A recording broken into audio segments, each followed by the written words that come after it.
আসসালামু আলাইকুম, আমি Hasnain Ahmed. Adobe Premiere Pro Bangla কোর্সের ষষ্ঠ পর্বে আপনাকে স্বাগতম।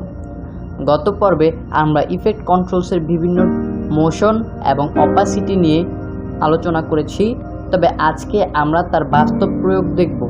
তো চলুন শুরু করা যাক।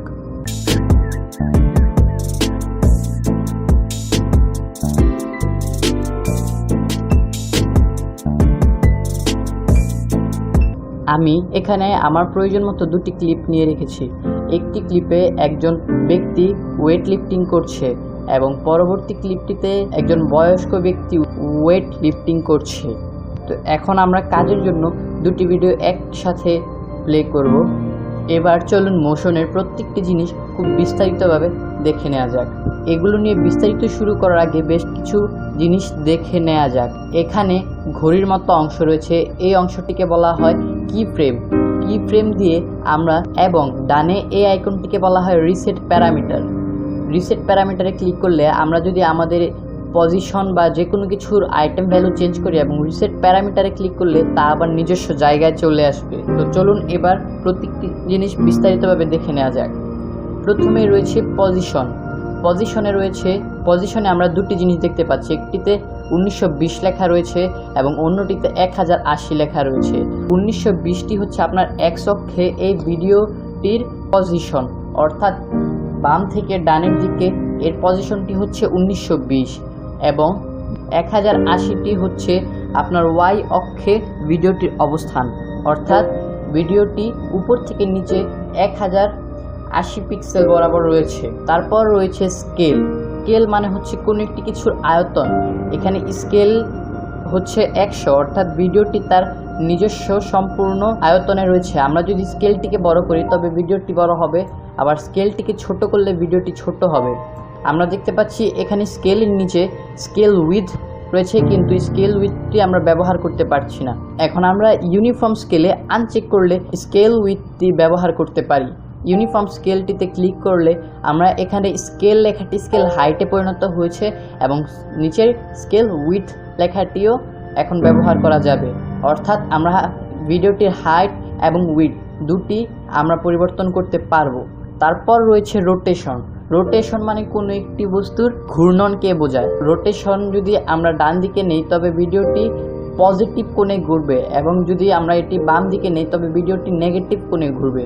তারপর রয়েছে অ্যাঙ্কর পয়েন্টে ক্লিক করলে আমরা এখানে একটি আইকন দেখতে পাচ্ছি। এই আইকনটিকেই বলা হয় অ্যাঙ্কর পয়েন্ট, অর্থাৎ আমরা ভিডিওতে যতই ট্রানজিশন, মোশন, অপাসিটি যত কিছু ব্যবহার করি তা এখান থেকে নিয়ন্ত্রিত হবে। আমরা চাইলে আমাদের এই অ্যাঙ্কর পয়েন্টটি যে কোনো স্থানে পরিবর্তন করতে পারি। অ্যাঙ্কর পয়েন্টের স্থানটি পরিবর্তন করলে আমরা দেখতে পাচ্ছি যে পজিশন এবং অ্যাঙ্কর পয়েন্টের ভ্যালু চেঞ্জ হচ্ছে। আবার যদি আমরা এখানে রিসেট প্যারামিটারে ক্লিক করে দিই তবে তা তাদের নিজস্ব জায়গায় চলে আসবে। তারপর রয়েছে অপাসিটির নিচে আমরা এখানে একটি এলিপস মাস্ক, একটি রেক্ট্যাঙ্গুলার মাস্ক এবং একটি পেন টুল দেখতে পাচ্ছি। এগুলোর কাজ কি? আমরা চাচ্ছি যে আমরা আমাদের এই উপরের ভিডিওটি শুধুমাত্র একটি নির্দিষ্ট স্থানে দেখাবো। ওই স্থানটিতে ভিডিওটি দেখানোর জন্য আমরা যদি এই এলিপস টুলটিতে ক্লিক করি তবে এলিপস আকারে একটি মাস্ক তৈরি হচ্ছে। এই মাস্কটি টেনে আমরা যেখানে প্রয়োজন সেখানে টেনে নিয়ে যেতে পারি এবং শুধু সেখানেই ভিডিওটি দেখা যাবে। আবার আমরা চাইলে এটিকে রেক্ট্যাঙ্গুলার শেপেও নিতে পারি। এগুলো আপনি বড় ছোট করতে পারবেন। আপনি এই কোণায় ধরে যদি ক্লিক করে যদি আপনি স্ট্রেচ করেন তবে এটি ধীরে ধীরে বড় হবে। এই রেক্ট্যাঙ্গুলার শেপটিও আপনি এলিপস শেপটির মতোই টেনে আপনার প্রয়োজন মতো জায়গায় নিয়ে যেতে পারেন। আবার আপনি চাইলে পেন টুল দিয়ে নিজের কাস্টমাইজ করা একটি শেপও ক্রিয়েট করে নিতে পারবেন। এখন আমরা যখনই এগুলো ব্যবহার করছি নিচে আরও কয়েকটি অপশন এসেছে। এখানে রয়েছে মাস্কের মধ্যে রয়েছে মাস্ক প্যাথ হচ্ছে আমরা যে এই সাইডে দাগগুলো দেখতে পাচ্ছি এটি মাস্ক পাথ। এখন মাস্ক পাথের এখানে কি ফ্রেম যদি আমরা অ্যাড করি তবে আমরা কিছু সেকেন্ড পরে এই মাস্কটি আবার পরিবর্তন করতে পারবো। তারপর রয়েছে মাস্ক ফিদারটা আমরা ব্যবহার করলে বেশি ভালো দেখতে পারবো।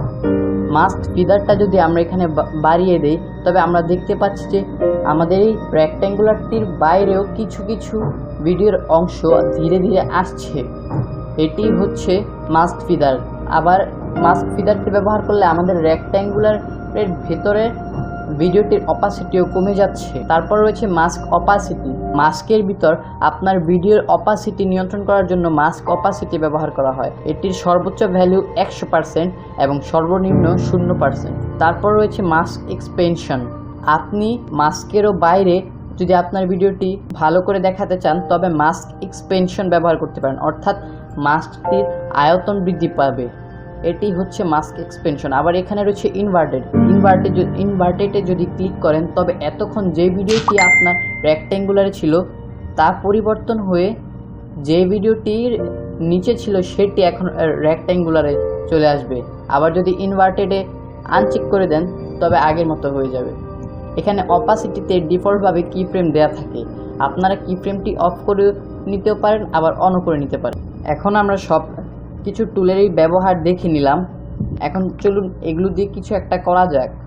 এখানে এই ব্যক্তিটি ব্যায়াম করার ক্লিপটি শেষ হলে পরবর্তী ব্যক্তির ব্যায়ামের ক্লিপটি কিছুটি দেখা যাচ্ছে। এখন আমরা এটিকে একটি পারফেক্ট অ্যানিমেশনে পরিণত করতে পারি। আমরা যদি শুধু এই ক্লিপটি প্লে করি তবে আমরা দেখতে পাচ্ছি যে ব্যক্তির ফেসটি যখন উপরে আসছে আমি যাচ্ছি তখন থেকে আমি এই ভিডিওটি প্লে করব।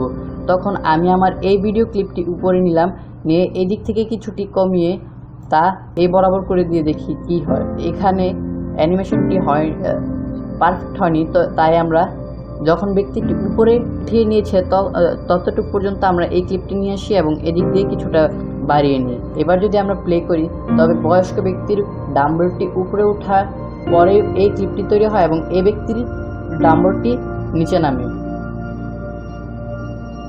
আজকের ক্লাস এই পর্যন্তই। ভালো লাগলে অবশ্যই লাইক করবেন, সাবস্ক্রাইব করে পাশে থাকুন। ধন্যবাদ।